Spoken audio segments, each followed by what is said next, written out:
Praise the Lord. ஆண்டவராகிய இயேசு கிறிஸ்துவின் நாமத்தினாலே இந்த நாளிலே கர்த்தருடைய வார்த்தை ஏசாயா எழுதின தீர்க்கதரிசன புஸ்தகம் 49 அதிகாரம் 15வது வசனம். ஸ்திரீ ஆனவள் தன் கர்ப்பத்தின் பிள்ளைக்கு இறங்காமலும் தன் பாலகனை மறப்பாலும் அவர்கள் மறந்தாலும் நான் உன்னை மறப்பதில்லை.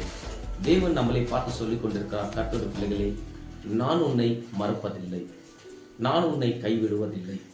இன்னைக்கு யாரோ உங்களை ஏமாத்தி இருக்கலாம், உங்களை கைவிட்டு இருக்கலாம்.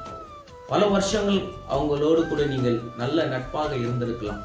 நான் நம்பினவர்களே இன்னைக்கு என்னை ஏமாத்தி இருக்கலாம் என்று கவலைப்படாதீங்க. தேவனுக்கு அதுக்காக நீங்க நன்றி சொல்லுங்க. ஏன்னா அப்படியேப்பட்ட ஒரு கேரக்டர் தெரிஞ்சதென்று நீங்கள் சந்தோஷப்பட வேண்டும். தவிர அவங்களுடைய நட்பு எனக்கு கிடைக்கல என்று ஒரு நாளும் நீங்கள் துக்கப்படக்கூடாது. இந்த உலகத்துல மனுஷனுடைய அன்பு கடைசி வரைக்கும் இருக்கும் என்றால் அது ஒரு சந்தேகம் இருக்கவே இருக்காது. தேவனுடைய பிள்ளைகளே, நம்மளுடைய தேவனுடைய அன்பு தான் நம்மளுக்கு நிரந்தரமாக இருக்கும். மனுஷனுடைய அன்புக்காக எத்தனையோ பேர் இன்னைக்கு இயங்கிக் கொண்டிருக்கிறாங்க, அதுக்காக என்னென்னமோ பண்ணி கொண்டு இருக்கிறாங்க. நாங்கள் எவ்வளோ வார்த்தை கர்த்தர் வார்த்தை சொன்னாலும் அந்த வார்த்தை கேட்குவாங்க, அந்த காதலை வாங்கி இந்த காதலை விட்டு விடுவாங்க. இன்னைக்கு நான் சொல்லுகிறேன், எந்த ஒரு மனுஷனுடைய அன்பு உனக்கு நிரந்தரமாக கிடைக்கவே கிடைக்காது. நம்மளுக்கு ஆண்டவர் சொன்ன வார்த்தை என்னவென்றால், இந்த உலகத்தின் சகல நாட்களில் முடிய வரைந்தும் சகல நாட்களில் நான் உன்னோடு கூட இருக்கிறேன் என்று தான் சொல்லிக்கணும். அதுதான் தேவனுடைய அன்பு. ஒரு நாளும் நம்மளுக்கு கஷ்டம் வரும்போது, துயரம் வரும்போது, குடும்பத்துல சண்டை வரும்போது, சலசலப்பு வரும்போது நம்மளை யார் தேற்றுறது, யார் பலம் கொடுத்துறது, யார் நடத்துறது? ஆண்டவராகிய இயேசு கிறிஸ்து மட்டும்தான்.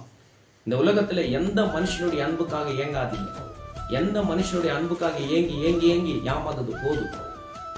அந்த அன்பு அப்படியே டிரான்ஸ்பர் பண்ணுங்க, தேவன் மேல வைங்க. முதலாவது எது செய்தாலும் தேவனுக்கு தான் முதல் இடம், தேவனுக்கு தான் முதல் அன்பு, அப்புறமா தான் எல்லாமே. இந்த உலகத்துல எல்லாமே மாயை. நீ ஒண்ணுமே கொண்டு வந்ததில்லை, கொண்டு போகிறது ஒண்ணுமே இல்லை. நீ இந்த உலகத்துல தேவனுக்காக நீ என்ன செய்த, நீ தேவனுக்காக உண்மையாக வாழ்ந்தியா, அவன் மேல உண்மையாக அன்பு காட்டினா, அதுதான் நம்மளோடு கூட கடைசி நாட்கள் வரைக்கும் வரும். தவிர இந்த உலகத்துல எந்த மனுஷனுடைய அன்புக்காக கண்டிப்பா ஏங்கவே ஏங்காதீங்க. உங்களுக்கு அன்பு காட்டுகிறவர், ஒரு நாளும் ஒரு வார்த்தை மூலியமா உங்களோடு கூட பேசிக் கொண்டிருக்கிறவர் இயேசு கிறிஸ்துக்காக வாழுங்க.